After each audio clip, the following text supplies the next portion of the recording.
Let me guess. You're smart. Smarter than most people you know. Somehow they're winning and you're still stuck.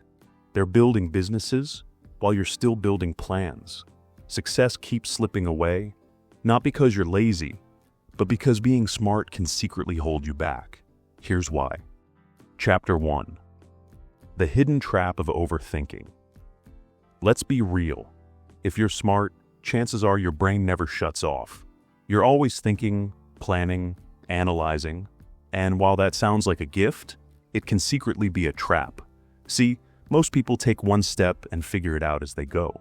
But you create 100 scenarios in your head before you even move your foot. You're running the marathon in your mind before you've even tied your shoes. And the result? You stay stuck. Because while you're busy imagining what could go wrong, somebody else, maybe less talented, maybe less prepared, is already out there making progress.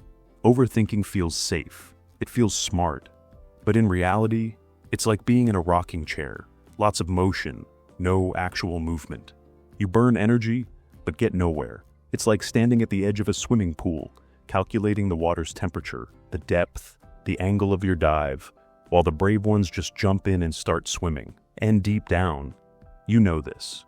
You know your brain sometimes becomes your biggest cage, because every minute you spend thinking is a minute you're not doing. But here's the truth. Overthinking isn't the only thing holding you back. There's a bigger trap, and it keeps even the smartest people from ever tasting real success. Chapter 2. Perfectionism is your prison. Let me guess. You've got a folder full of ideas, a notebook filled with plans, maybe even a half-finished project sitting on your laptop, and every time you look at it, you whisper the same thing. It's not ready yet. That's perfectionism talking. See, perfectionism feels like high standards, but it's really just fear wearing a fancy suit. You tell yourself, I'll start when it's perfect. But perfect never shows up. It's always one more tweak, one more edit, one more, I'll do it tomorrow. And while you polish your dream like a stone in your pocket, someone else out there is building theirs out loud, messy, imperfect, but real. Perfectionism is a prison with invisible walls. It keeps you locked in, staring out at the life you could have, while convincing you that you're just not ready. Think about it. Nobody claps for the painting that never left the canvas. Nobody celebrates the book that never got published. The world doesn't reward potential. It rewards action. And the cruel part? Perfectionism doesn't just keep you from failing. It keeps you from even starting. But perfectionism isn't alone. It has a twin brother. And trust me, he's even more dangerous. Chapter 3. The fear of failing and the fear of winning. Failure is scary, right? Nobody likes falling flat on their face. That part's obvious. But here's the twist. Success can be just as terrifying, maybe even more. Think about it. Failure means embarrassment, judgment, maybe even shame. But success, that means responsibility, expectations, pressure, people watching you, counting on you, waiting for you to keep performing at the same level or higher.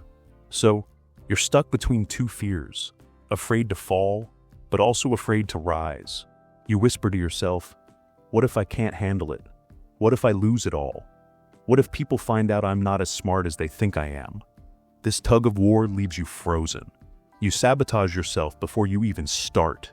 You procrastinate. You forget. You chase smaller, safer goals that don't actually stretch you, because deep down, staying in the middle feels safer than standing at either extreme. And here's the cruel part. This fear hides in plain sight. It looks like laziness, like distraction, like not the right time yet. But really, it's just fear steering your choices. Because success and failure aren't opposites. They're both changes. Scares the human brain. And this fear, it doesn't just live in your thoughts. It quietly shapes your habits every single day. Chapter 4. Comfort zone. Addiction. Let's be honest, comfort feels good. The same coffee shop, the same routine, the same conversations. It's safe, it's predictable, it doesn't hurt. But here's the trap.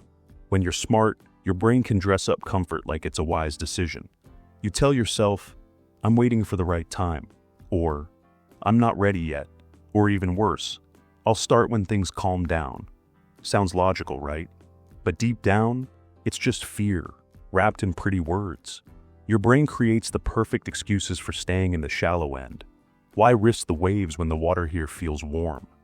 Why go all in when you can dip your toes and say you tried? The comfort zone is like quicksand.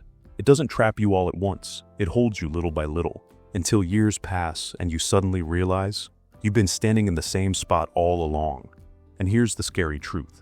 Your comfort zone isn't neutral. It doesn't just keep you safe. It slowly eats away at your potential. Because while you stay comfortable, the world keeps moving. And opportunities pass by like trains you never boarded. Comfort feels harmless, but it's not. It comes with a price tag you don't notice until it's too late. Chapter 5. The Success Illusion. You ever notice how being busy makes you feel successful? The to-do lists, the endless emails, the constant motion. It tricks your brain into thinking, I'm doing something, I'm moving forward. But here's the hard truth. Activity doesn't equal progress. You can run on a treadmill all day, sweating, exhausted, but when you step off, you're still in the same spot. That's what most productivity really looks like. It's motion without direction. Smart people fall into this trap even harder because you know how to optimize, organize, maximize. You spend hours color-coding your calendar or building the perfect system. But let's be real. Systems don't build dreams, actions do. It's like polishing the car in your driveway every morning, but never actually driving it anywhere. It looks good, it feels responsible, but you're not moving, and deep down, you know it. That's why, no matter how much you check off your list, there's still that gnawing feeling inside, like something's missing. Because busyness scratches the itch of progress, without ever delivering the reward.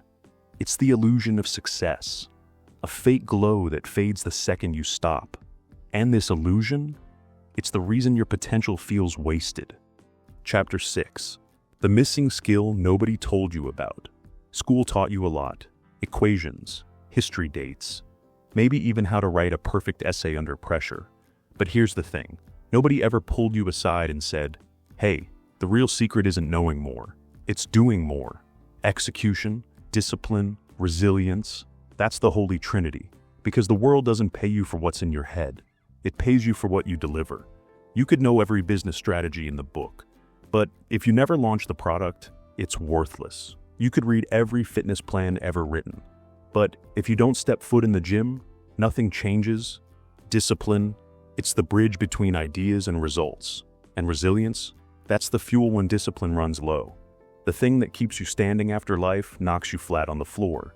But here's the tricky part. Most smart people think their knowledge should be enough. They whisper to themselves, once I learn a little more, then I'll act. But that's the trap. Learning feels safe. Doing feels risky. Yet success only comes to the doers. The ones who act, fail, adjust, and act again. Execution beats intelligence, every single time. Chapter 7. Building the muscle of action.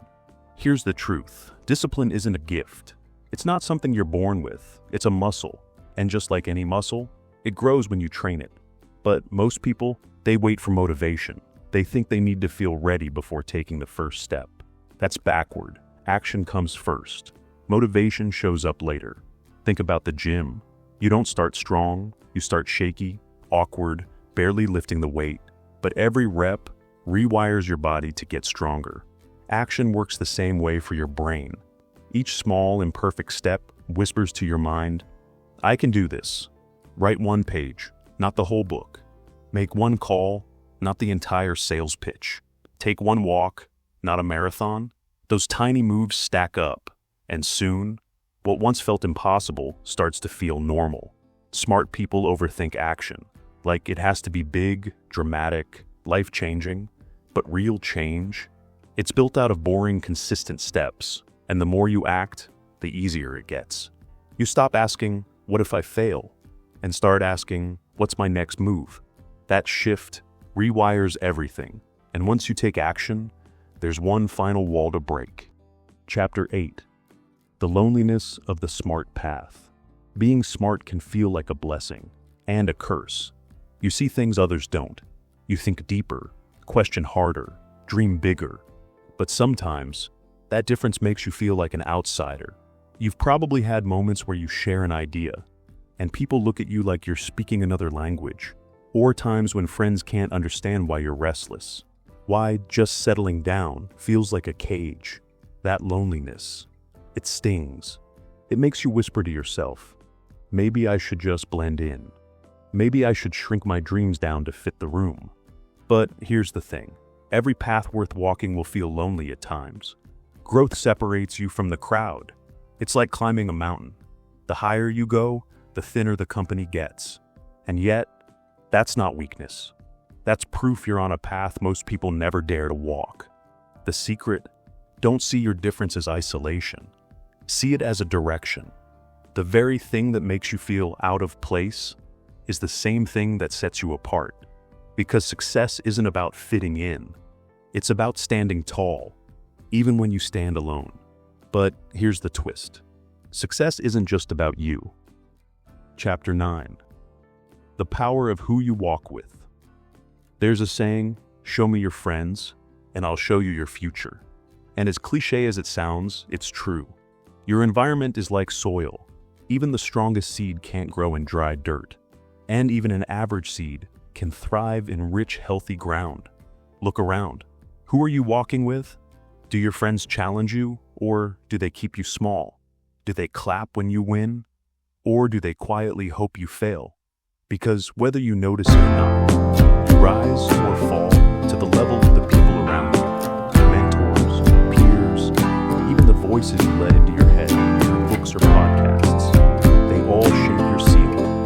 If everyone in your circle settles, you'll feel crazy for wanting more. But if everyone around you is chasing growth, suddenly your ambition feels normal. It's not about cutting people off cold. It's about choosing wisely, spending more time with those who light a fire in you, and less time with those who dim it. Because the truth is, no one succeeds alone. Every great story is filled with guides, supporters, and partners who made the journey possible. Chapter 10. The shift that changes everything. So here we are. You've seen the traps: overthinking, perfectionism, fear, comfort, busyness. You felt the weight of being smart but stuck. And now, it comes down to one shift: turning intelligence into impact. That shift happens the moment you stop letting fear call the shots. Fear of failing, fear of winning, fear of being different. All of it loses power the second you choose courage over comfort. Courage isn't loud. It's not a Hollywood moment. Sometimes, it's just sending that email, making that call, hitting publish, taking that first shaky step. Small moves that tell the world and yourself, I'm done hiding. Because intelligence is potential. Courage is transformation. Without courage, all your brilliance stays locked inside your head. With courage, you finally put it out into the world, messy and real, where it can change lives, including your own. And here's the secret. Once you move, everything changes. The fear doesn't disappear, but you realize you're stronger there. The path doesn't get easier, but you get braver. So, stop waiting for the perfect moment. Stop waiting to feel ready. The shift that changes everything is already inside you. Now, it's your turn. Choose courage. Take the step. Build the life your intelligence has been whispering about all along. And that's it, my friend. You're not broken. You're just stuck in the trap smart people fall into. But now you know better, and knowing isn't enough. Act. Start small. Choose courage, because your future isn't waiting for perfect. It's waiting for you.